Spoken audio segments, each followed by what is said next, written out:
నమస్తే, welcome to our channel. నేను ప్రియాంకారావు. సింహం సింగిల్గానే వస్తుంది కాబట్టి వైసీపీ వాళ్ళు కూడా ఎలక్షన్లో సింగిల్గానే సింహంలా పోటీ చేస్తారు. ఇది అప్పట్లో వైసీపీ వాళ్ళు జగన్మోహన్ రెడ్డి గారు అనే మాట. కానీ ఇప్పుడు సీన్ మారింది. కూటమిని ఎదుర్కొనే ధైర్యం లేదు, సత్తా అంతకంటే లేదు ఆ పార్టీలో అని ఇప్పుడు వాళ్ళు తీసుకుంటున్న డెసిషన్స్ నిరూపిస్తున్నాయి. ఎందుకంటే పొత్తు పెట్టుకోవాలని వైసీపీ చూస్తుంది. ఆ పొత్తు ఎవరితో అనే దాని మీద చర్చలు కూడా నడుస్తున్నాయి. అయితే ఒక పార్టీతో కీలకంగా పొత్తు పెట్టుకొని తీరాల్సిందే అని క్యాడర్ మొత్తం కూడా వైసీపీకి సూచిస్తున్న నేపథ్యంలో ఎలాంటి డెసిషన్ జగన్మోహన్ రెడ్డి గారు తీసుకోబోతున్నారు అనేది ఇక్కడ క్వశ్చన్ మార్క్. సో దీని గురించి డిస్కస్ చేద్దాం. మనతో మాట్లాడడానికి ప్రముఖ పొలిటికల్ అనలిస్ట్ డివి శ్రీనివాస్ గారు ఉన్నారు. ఆయన అడిగి తెలుసుకుందాం. నమస్కారం సార్. నమస్తే. అంటే ఒకవైపు కూటమి ఏమంటుంది, మరో 15 ఏళ్ల పాటు మేమే అధికారంలో ఉంటాం, మేమే కూటమిగా ఉంటాము అని. కానీ ఇప్పుడు వైసీపీ బీజేపీతో పొత్తు పెట్టుకొని తీరాల్సిందే అని చెప్పేసి చూస్తుంది. ఇది సాధ్యమవుతుందా? ఇప్పుడు కంపల్సరీ వైసీపీకి పొత్తు అవసరమని మాత్రం క్యాడర్ మొత్తం కూడా చెప్తున్నమాట. ఏం జరుగుద్ది అంటే ఇప్పుడే వస్తుంటే ఒక పాట ఏదో వింటూ వస్తున్నా, నా దారి ఎడారి నా పేరు బికారి, ఏదో పాత పాట. అంటే ఇప్పుడు ఇక ఒంటరిగా మారినటువంటి జగన్మోహన్ రెడ్డి ఇక బికారి కాకుండా, ఆ దారి ఎడారి చేసుకోకుండా ఈ పొత్తుల అంటే మొన్న ఎన్నికల్లో వాళ్ళ నినాదం ఏంటి, సింహం సింగిల్గానే వస్తుంది. అంటే ఇప్పుడు సింగిల్గా ఇక వర్కౌట్ కాలేదు కాబట్టి ఇక పెయిర్ ఏదైనా పెట్టుకుందామనా పొత్తులు. అంటే చీకటి స్నేహితుడనో ఏదో అంటుంది షర్మిల. ఎప్పుడు చూసినా వాళ్ళ అన్నని బీజేపీతో చీకటి స్నేహం, దాన్ని వెలుగులోకి తెస్తాడా? అంటే ఇప్పటిదాకా ఆయన బీజేపీతో మరి ఏంటి బయటికి పొత్తు లేకపోయినా 5 ఏళ్ళు ముఖ్యమంత్రిగా ఆయన 33 మంది ఎంపీలు బీజేపీకే మద్దతు ఇచ్చారు. బీజేపీ తెచ్చిన ప్రతి బిల్లుని ఆమోదించారు. ఇప్పుడు ఆ వ్యవసాయ బిల్లులు 3 కానీ, మొత్తం కాశ్మీర్ స్వయం ప్రతిపత్తి, మనం అవన్నీ చూసినట్లయితే ఏ బిల్లుని వాళ్ళు వ్యతిరేకించలేదు. అదే ఆమె అనేది ఎవరు, షర్మిల. జగన్మోహన్ రెడ్డి దత్తపుత్రుడు బీజేపీకి, నిర్మలా సీతారామన్ అప్పట్లో అన్న పరిస్థితుల్లో మళ్ళా బీజేపీతో పొత్తుకి ఈయన మరి సంకేతాలు పంపుతున్నాడా? కేడర్ ఒత్తిడి చేస్తోంది అంటున్నారు. ఎందుకంటే రాహుల్ గాంధీ ఇండియా కూటమి మళ్ళా ఈ దేశంలో అధికారంలోకి వచ్చే పరిస్థితి కనుచూపు మేర లేదు కాబట్టి బీజేపీతో పొత్తుకి ఒత్తిడి. ఆ ఒత్తిడికి మరి జగన్మోహన్ రెడ్డి ఒగ్గుతాడా, లొంగుతాడా? నాకు తెలిసి జగన్మోహన్ రెడ్డి మనస్తత్వం ఏంటి, ఆయన పట్టిన కాళ్ళకి కుందేలకి 3 కాళ్ళు అంటాడు. అంటే అది కుందేలో మరి వేరే ఇంకోటి పట్టుకుని దాన్ని కుందేలు అనుకుంటాడో మనకు తెలియదు. కరెక్ట్. ఇప్పుడు తనేంటి ఆ రహస్య స్నేహమో చీకటి పొత్తు అది అట్లాగే కంటిన్యూ చేయాలనుకుంటాడు, కానీ బహిరంగ స్నేహం పొత్తుకి సిద్ధపడు. అయితే ఒక పక్క కాంగ్రెస్ వైపు కూడా చూస్తున్నట్టు తెలుస్తుంది. ఎందుకంటే సార్, షర్మిల గారిని తీసుకుంటే ఎలక్షన్స్ ముందు వరకు ఆవిడ ఒక ఊపు మీద ఉన్నారు. ఇప్పుడు లేదు, అసలు ఆవిడ ఎక్కడుందో కూడా కనిపించట్లేదు. సో అన్న కాంగ్రెస్తో పొత్తు పెట్టుకోవడానికి చూస్తున్నాడు కాబట్టి చెల్లి సైలెంట్ అయ్యింది, ఎందుకంటే అన్న యాక్టివ్ అవ్వాలి కాబట్టి అనేది ఒక ప్రచారం కూడా వెనక నడుస్తుంది. దీనికి అవకాశం ఉందా పొత్తుకి కాంగ్రెస్? అంటే అటు కర్ణాటక డిప్యూటీ సీఎం ఎవరు, డికే శివకుమార్, లేకపోతే ఇక్కడ తమిళనాడు సీఎం స్టాలిన్ మొన్న కలిసినట్టున్నాడు. ఇది ఆ పెళ్లిలో, ఇప్పుడు ఆ సునీల్ రెడ్డి ఏదో బిడ్డ పెళ్లిలో స్టాలిన్తో సమావేశం, ఇండియా కూటమికి అతను దగ్గర అవుతున్నాడని అక్కడ యలహంకల్లో ప్రతిరోజు డికే శివకుమార్తో దీనిపై మంతనాలని. అంటే రాహుల్ గాంధీ కూడా మరి ఏదో మెత్తబడ్డాడు, అతన్ని ఏదో మరి తీసుకోవడానికి, అంటే ఈ పార్టీని అసలు కాంగ్రెస్లో విలీనం చేస్తాడా?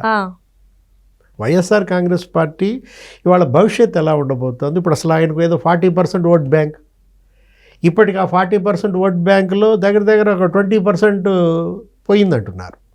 లేటెస్ట్గా వచ్చినటువంటి ఆ సర్వేలు కూడా మనం చూసాం. ఏంటి, గత ఎన్నికల్లో వచ్చినటువంటి ఓటింగ్ కన్నా కూడా 6% తగ్గిందనో ఏదన్నారు. ఇప్పుడు ఆయనకి పోయినసారి 39% ఏదో వస్తే ఇప్పుడు 33% ఏదో వచ్చింది అన్నారు, కానీ వాస్తవంగా అయితే 20% ఆయన ఓట్ బ్యాంక్ తగ్గింది. రేపు రాబోయే స్థానిక సంస్థల ఎన్నికల్లో అసలు ఆ పార్టీ పోటీ చేయదంటున్నారు. ఇప్పుడు ఇక్కడ తెలంగాణలో ఎలా అయితే లోకల్ బాడీ ఎలక్షన్స్ చూసామో అదే ఫలితాలు అక్కడ కూడా వస్తాయి, అధికార పార్టీకే ఫేవర్గా ఉంటాయి. కాబట్టి ఆయన అసలు కంటెస్ట్ చేయకుండా వదిలేస్తాడని కూడా అంటున్న పరిస్థితుల్లో జగన్మోహన్ రెడ్డి ఇవాళ అతనితో పొత్తుకి ఏ పార్టీ సిద్ధంగా ఉంది? ఇప్పుడు బీజేపీ అతనితో పొత్తుకి అసలు ముందుకు వస్తుందా? ఎలా వస్తుంది? ఎందుకంటే ఇక్కడ డబుల్ ఇంజిన్ సర్కార్. పవన్ కళ్యాణ్ ఏమని చెప్తున్నారు, ఇంకో 15 ఏళ్ళు కూటమి ఉంటుంది, ఇంకో 10 ఏళ్ళు ఈయనే ముఖ్యమంత్రి చంద్రబాబు అని. ఒకవైపు జనసేన, మరి తెలుగుదేశం, బీజేపీ ఆ కూటమినేమో ఎలాగోలా కూలదొయ్యాలని, వాళ్ళ మధ్య ఏదో చిచ్చు రేపాలని వీళ్ళ ప్రయత్నాలు. ఏది కమ్మ కాపు కుల చిచ్చు పెట్టే ప్రయత్నం, లేకపోతే మత విద్వేషాలు రెచ్చగొట్టే ప్రయత్నం మనం చూస్తున్నాం. తిరుమల, భూమన కరుణాకర్ రెడ్డి యాగాలు, లేకపోతే కల్తీ నెయ్యి ఇష్యూలో చేస్తున్నటువంటి ఈ రచ్చ, అటు మత విద్వేషాలు, లేకపోతే ఈ కుల చిచ్చు. గతంలో ఏవైతే జగన్మోహన్ రెడ్డి ప్రజల్లో అపోహలు సృష్టించి అధికారంలోకి వచ్చాడో అవే అపోహలు, అవే రెచ్చగొట్టే ఈ పోస్టులు, ఈ ఉద్రిక్తత, ఇవి ఇప్పుడు పనిచేస్తాయా? ఎందుకంటే గతంలో నమ్మారు, నిజమేననుకుని భ్రమపడి తనకు ఓటేసి గెలిపిస్తే 5 ఏళ్ళు ఇతని పరిపాలన చూశారు. ఆ 5 ఏళ్ల పరిపాలన చూసిన ఎవరైనా మళ్ళా జగన్కు ఓటేస్తారా? అంటే అటు నమ్మకాన్ని కోల్పోయాడు, ఇటు విశ్వాసాన్ని కోల్పోయాడు, ప్రజలకు దూరం అయ్యాడు. పరిపాలనలో అదే, కనీసం ప్రతిపక్షంలో వచ్చినా కూడా ఆ 3 ఏది, అటు నమ్మకం, ఇటు విశ్వాసం, మరొకటి అందుబాటు పెంచే ప్రయత్నం ఏమైనా చేశాడా? ఇప్పటికీ జనంలోకి వెళ్లకుండా ఏమంటాడు, 1 సంవత్సరం ఆగి పాదయాత్ర చేస్తా అంటాడు. ఇప్పటికీ అసెంబ్లీకి వెళ్ళకపోగా ఏమంటాడు, మండలిలో మీరు బాగా గట్టిగా పోరాడండి అంటాడు, శాసన మండలిలో. అంటే ఇతని రాజకీయ భవిష్యత్తుని నాశనం చేసుకోవటమే కాకుండా జగన్ని నమ్ముకున్నటువంటి ఎంపీలు, జగన్ని నమ్ముకున్నటువంటి ఎమ్మెల్సీలు, ఎమ్మెల్యేలు అందరి భవిష్యత్తుతో చెలగాటం ఆడుతున్నాడు. అంటే అటు నాయకులు, ఇటు కార్యకర్తలు ఇవాళ అగమ్య గోచరం. ఇప్పుడు పోనీ సిపిఐ, సిపిఎం, కమ్యూనిస్టులు వాళ్ళంటే జనంలో కొద్దిగా ఇది ఉంటుంది, ఏంటి ఉద్యమాలు, లేకపోతే పోరాటాలు, ప్రజా సమస్యలకు వాళ్ళు కొంచెం దగ్గరగా ఉంటారు. ఇప్పుడు విద్యుత్ ఛార్జీలనో, లేకపోతే ఫీజు రీయింబర్స్మెంట్ అనో, వాళ్ళు చేస్తున్న పోరాటాల్లో జగన్మోహన్ రెడ్డి ఏమన్నా కలిస్తే అటు సిపిఐ, సిపిఎం, లేకపోతే వైసీపీ పొత్తు పెట్టుకుని వాళ్లతో గనక ప్రత్యామ్నాయ వేదిక నిర్మించగలిగితే కొంతవరకు ప్రజల్లో ఒక బలమైన ప్లాట్ఫామ్ సిద్ధమవుతుంది. అది లేకపోగా అసలు వాళ్ళు జగన్తో కలిసి పనిచేయడానికి సిద్ధంగా ఉన్నారా? CPI, CPM. ఎందుకంటే వాళ్ళ విధానం ఎలా ఉంది, ఇటు జగన్మోహన్ రెడ్డి బీజేపీ మనిషే, ఇటు చంద్రబాబు ఆల్రెడీ మరి పవన్ కళ్యాణ్ బహిరంగ పొత్తు, ఇది చీకటి పొత్తు అన్న దీంట్లో జగన్తో స్నేహానికి, జగన్తో పొత్తుకి ఏ పార్టీ కూడా ఇవాళ సిద్ధంగా లేవు.